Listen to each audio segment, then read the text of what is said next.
Hello students, आज मैं आप लोगों के साथ 11th क्लास का एक क्वेश्चन डिस्कस करने जा रही हूँ। आप में से बहुत से स्टूडेंट ने कहा है कि मैम हमारे एग्जाम स्टार्ट होने वाले हैं, तो प्लीज़ ये क्वेश्चन थोड़ा सा एक्सप्लेन कर दीजिए। तो क्वेश्चन है, what is census and sampling method of collecting data, write down the difference between census and sampling. देखिए, कुछ ऐसा क्वेश्चन है जो हर बार एग्जाम में पूछ लिया जाता है, थोड़ा सा घुमा फिरा के कि सेंसर्स और सैम्पलिंग क्या होता है, इनका डिफरेंस बता दो, या किस तरह से जो सेंसस है वो सैम्पलिंग से डिफर है। तो इस तरह से क्वेश्चन आ जाता है। तो सबसे पहले हम जानेंगे कि सेंसस क्या होता है और सैम्पलिंग क्या होता है। देखिए, हमने डाटा कलेक्शन की बात कर चुके हैं कि हम क्या करते हैं, डाटा कलेक्ट करते हैं। तो हमने डाटा कलेक्शन में पढ़े थे two methods of collecting data, जिसमें हमने कौन कौन से पढ़े थे। एक तो हमारा था जो डाटा कलेक्ट करते हैं हम, प्राइमरी डाटा और सेकेंडरी डाटा, कुछ इस तरीके से पढ़ा था हमने। फिर प्राइमरी डाटा को कलेक्ट करने के आगे तरीके पढ़े थे हमने, कौन से दो, सेंसस और सैम्पलिंग मेथड। तो सेंसस में क्या होता है, देखिए बेटा, सेंसस वो मेथड ऑफ डाटा कलेक्शन है जिसमें हम ईच यूनिट ऑफ यूनिवर्स को इंक्लूड करते हैं। कहने का मतलब है, अगर हम कोई डाटा कलेक्ट कर रहे हैं तो हर यूनिट को शामिल करेंगे। ऐसा नहीं है कुछ यूनिट्स को शामिल किया और कुछ को नहीं किया, नहीं। ठीक है। और जो कंक्लूजन ड्रॉ किया जाएगा वो क्लासिफिकेशन एंड टेबुलेशन के थ्रू किया जाएगा सारा डाटा कलेक्ट करने के बाद।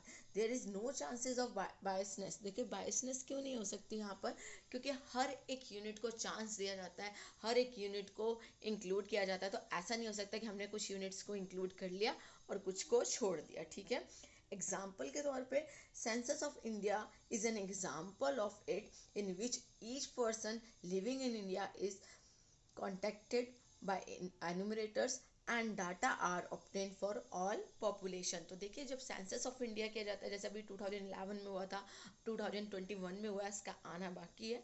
तो इस तरह से क्या होता है कि हमेशा जब भी सेंसस किया जाता है तो ईच एंड एवरी यूनिट को इंक्लूड किया जाता है। तो हम ये नहीं कह सकते कि हाँ भाई इसको छोड़ देते हैं, इसको ले लेते हैं, नहीं, हर एक यूनिट को इंक्लूड किया जाता है। अब इसके अपोजिट चलें सैम्पलिंग मेथड में, कि सैम्पलिंग मेथड में क्या होता है। ये डाटा कलेक्शन का वो मेथड है जिसमें हम कंक्लूजन निकालते हैं, बट किस बेस पे, प्रोपोर्शन बेस पे कह सकते हैं आप। यहाँ हम कह सकते हैं कि जो हम कंक्लूजन निकालते हैं वो सैम्पल बेस पे निकालते हैं। जैसे कि हमें देखना है कि एक जगह पे कितने लोग एजुकेटेड हैं, तो सारे एजुकेटेड लोगों को ना लेकर सबको हम कह सकते हैं इंक्लूड ना करके, हम कुछ परसेंटेज ऑफ पीपल ही क्या करेंगे, हम इसके कुछ सिर्फ सैंपल ही इंक्लूड करते हैं। ठीक है। The measures might be in variables such as the average or mean. The purpose of sampling is to estimate some characteristics for the population from which the, आप कह सकते हैं, सैम्पल इज सिलेक्टेड। कहने का मतलब क्या है, कहने का मतलब है कि सैम्पलिंग हम सबको ना इंक्लूड करके, हम उनके कुछ प्रोपोर्शन को, कुछ ही सैम्पल्स को इंक्लूड करते हैं, कुछ ही परसेंटेज को इंक्लूड करते हैं, और उसके बेस पर हम क्या करते हैं, जो होल डाटा है हमारा या जो होल पॉपुलेशन है उसके करेक्टर को बताते हैं कि हाँ ये कैसा है। For example, there are 2000 students in school, we will measure the height of 5 students from a class of 50 students. ठीक है। देखिए, 2000 बच्चे हैं, हर क्लास में 50 बच्चे हैं, तो हम हर 50 बच्चों में से 5 बच्चों को हाइट चूज कर रहे हैं। 50 के 50 बच्चों की हाइट नहीं ले रहे हैं। 50 के 50 बच्चों की हाइट लेते तो वो क्या बन जाता है, सेंसस मेथड बन जाता है। ठीक है। हमने सैम्पलिंग मेथड में क्या करना है, सिर्फ सैंपल लेना है। लेते हैं ना, जब हम कहते हैं कि ब्लड सैंपल लेने की बात आती है तो क्या करते हैं, सारा का सारा ब्लड लेते हैं, नहीं, सिर्फ सैंपल लेते हैं और हमें पता चल जाता है कि ब्लड में कौन कौन सी प्रॉब्लम है। इसी तरह से सैंपल में क्या होता है, सैम्पलिंग मेथड में क्या होता है कि सिर्फ हम एक प्रोपोर्शन लेते हैं और उसके थ्रू हम जान लेते हैं कि भाई हम एक एस्टिमेशन लगाते हैं कि हाँ इतना कुछ हो सकता है। तो हम बात कर रहे थे कि एक स्कूल में 2000 बच्चे थे, उसमें से हमने 50 पर क्लास में बच्चे थे और उनमें से सिर्फ 5 ले लिया, यानी कि कितना परसेंट ले लिया हमने, टोटल 10%। तो 2000 स्टूडेंट्स में से कितने बच्चों की हाइट ली हमने, 200 स्टूडेंट्स की हमने हाइट ले ली। और उसके अकॉर्डिंग जो रिजल्ट आया तो हम बता देंगे कि भाई इस स्कूल में जो है वो एवरेज हाइट वाले बच्चे पढ़ते हैं, या फिर स्मॉल हाइट वाले बच्चे पढ़ते हैं, या फिर टॉल स्टूडेंट्स पढ़ते हैं, इसके बारे में हमें पता चल जाएगा। तो आई होप कि आपको क्लियर हो गया सेंसस क्या है और सैम्पलिंग क्या है। सेंसस में हम each and every unit include करते हैं जब भी हम डाटा कलेक्ट करते हैं, और सैम्पलिंग में हम क्या करते हैं, ईच और एवरी यूनिट को इंक्लूड ना करके उसका एक प्रोपोर्शन, उसका एक परसेंटेज इंक्लूड करते हैं, और उसके बेस पे होल यूनिवर्स का या फिर होल डाटा का जो आपने रिजल्ट है वो तैयार करते हैं। अब इनके बीच में कुछ डिफरेंस पढ़ लेते हैं। देखिए, एक बात ध्यान रखिए कि जब भी आप डिफरेंस की बात करते हैं तो उसके बेसिस ज़रूर लिखें। देखिए अप टू 10th तक हमें ये सिखाया जाता है या नहीं, कि कुछ स्कूलों में तो सिखाया जाता है कि बेसिस लिखिए, बट कुछ में बोला जाता है बेसिस नहीं लिखे हैं फिर भी डिफरेंस लिखा है तो मार्क्स दे दिए जाते हैं टी चार्ट में। बट लेकिन जब आप डिफरेंस बना रहे हैं तो आपको कोशिश करनी है कि आप बेसिस ज़रूर लिखें कि किस बेस पर आप डिफ्रेंशिएट कर रहे हैं। तो फर्स्ट है यूनिट्स। मैंने आपको बताया था सेंसस में ईच एंड एवरी यूनिट को इंक्लूड किया जाता है पॉपुलेशन की, जबकि सैंपल में सिर्फ फ्यू यूनिट्स को ही, फ्यू परसेंटेज को ही इंक्लूड किया जाता है। रिलायबिलिटी, देखिए अब सेंसस में आप क्या कर रहे हैं, सेंसस में आप each and every unit include करें तो ऑब्वियस सी बात है जो इसकी रिलायबिलिटी होगी वो बहुत ज़्यादा होगी, और जो इसकी रिलायबिलिटी होगी सैम्पलिंग की वो कम होगी as compare to census. Accuracy की बात की जाए, जहाँ सारे ही यूनिट्स के रिजल्ट आ रहे हैं तो ऑब्वियस है वो मोर एक्यूरेट होगा, क्योंकि हमने सब की डिटेल्स ली है, और ये क्या होगा हमारा लेस एक्यूरेट होगा। टाइम कंज्यूमिंग, देखिए जब हम हर एक यूनिट को इंक्लूड करेंगे, हर एक यूनिट पे फिर हमारा टाइम स्पेंड भी ज़्यादा होगा, तो ऑब्वियस सी बात है ये हमारा एक टाइम टेकिंग प्रोसेस है, और जो हमारा सैम्पलिंग है वो हमारा एक टाइम सेविंग मेथड है, क्योंकि हम इसमें हर एक यूनिट को इंक्लूड नहीं करते।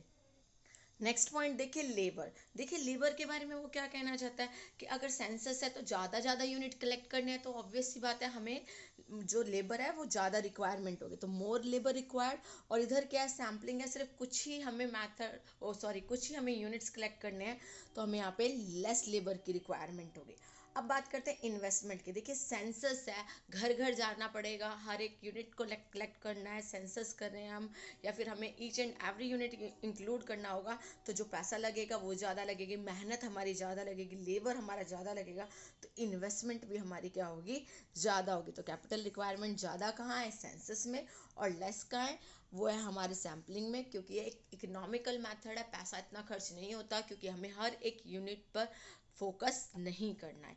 फिर आपका प्रोबेबिलिटी एरर्स, देखिए जो आपका प्रोबेबिलिटी एरर्स है वो सेंसस में तो पॉसिबल ही नहीं है, क्यों, क्योंकि हर एक यूनिट को हमने इंक्लूड किया है। बट जो प्रोबेबिलिटी एरर है वो सैम्पलिंग में इंक्लूड है, क्योंकि हो सकता है कि हमने सैंपल में वही लोग लिए हों, या फिर वही हमने सैंपल लिए हो जो कि क्या बोलता रहे हैं, जो हमारे रिजल्ट को पॉजिटिव शो करें, या फिर जो हमारे रिजल्ट को नेगेटिव शो करें, या जो हमें एक्यूरेसी ना दे पाए। कभी कभी ऐसा होता है ना, मान के चलिए 50 स्टूडेंट्स में हमने 5 वही सिलेक्ट किए जिनकी हाइट छोटी ही थी, तो हमारा कंक्लूजन तो यही निकलेगा कि स्मॉल हाइट वाले ही रहते हैं, क्योंकि हमने लॉन्ग हाइट वाले को तो लिया ही नहीं। इसका मतलब चूज करना बहुत ज़्यादा इंपॉर्टेंस रखता है।